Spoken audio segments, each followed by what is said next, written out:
there's a balance between, I think, some excitement about it and the desire to want to get to the knockout stage, with also the real-time assessment and priorities and obligation to try to win every game. So again, like, our guys are competitive and we want to do well in the cup, but we also want to win regular season games. And so it's, I kind of have them focus more on just like, it's a game that we need to win because it's a regular season game. Obviously if things play out a certain way this week, maybe you start thinking about point differential and all that stuff, but right now we're just focused on trying to win basketball games. Immediately after the Denver game, you mentioned that in the third quarter, the spirit to compete wasn't there. Did the film and rewatching that reinforce those feelings? Excuse me? We just stopped playing. Yeah. How do you, in those moments when you feel that or see that, what can you and the coaching staff do to, or is there something the coaching staff can do, you and the coaching staff can do to get them at that right? We can all, I think, be better. The organization has to be there, and really there's only so much we can do, and we can try to joystick it as much as possible, but you still have to, like, I can joystick it as much as I want, but if you're not competing and you're not playing, you're just not participating in the game, there's not a whole lot I can do, and that's an aberration to me. We've been punched in the mouth so much in games. We've been down and came back. We've started slow. We've started strong. We've had adversity in nearly every game. That's, to me, that stretch of the third quarter was an aberration. That's not who we are. And I reiterated that to the team this morning. We showed them who we are on tape.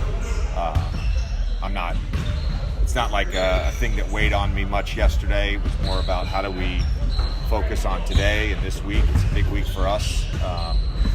Not that we're overlooking it and not holding people accountable, but it's an aberration thing. That's not who we are.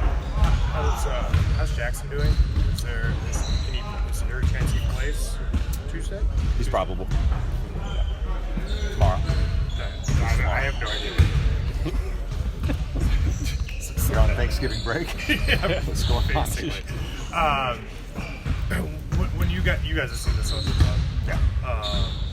What have you liked about what you guys have been able to do against them? What do you guys need to do? It's interesting when you go back and watch the two regular season games. I thought we were really physical on the defensive end.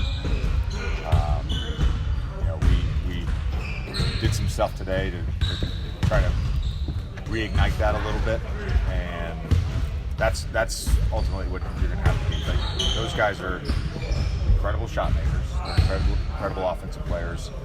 Bud has them running good stuff. If, as a defense, holistically, if you don't dictate the terms a little bit with them and just allow them freedom, they're just too good. So we've got to be physical. And we were the first two games. What did you do to reignite that? Just the way practice was formatted today. Like a drill to try to bring that out of the guys, or? I would say, this time of year we're typically, all our breakdowns and scouting and all that stuff is typically against coaches. There were no coaches on the floor. You guys' post-up efficiency is down compared to last year. You guys are still one of the higher post-up teams in the league. What have you seen in that regard, in terms of why those opportunities haven't been as fruitful compared to the past, especially with LeBron and AD specifically? Yeah, I mean, those are the two guys we're posting, right? Yeah. I think when we've given AD space, we've gotten good process looks. The spacing with LeBron and the way teams kind of dig towards him, has led to some turnovers. Just trying to get the ball across the court. The turnovers when he's posted, I think, is some sort of hurt our overall PPP on post-ups. And that's on everybody, sort of just giving him space to operate and being mindful of getting somebody to the dunker and then flashing to the front of the rim and maintaining spacing on the weak side. When we've done that, for both those guys, again, the process of getting them space to operate has been good. All right, thanks, guys. Dude.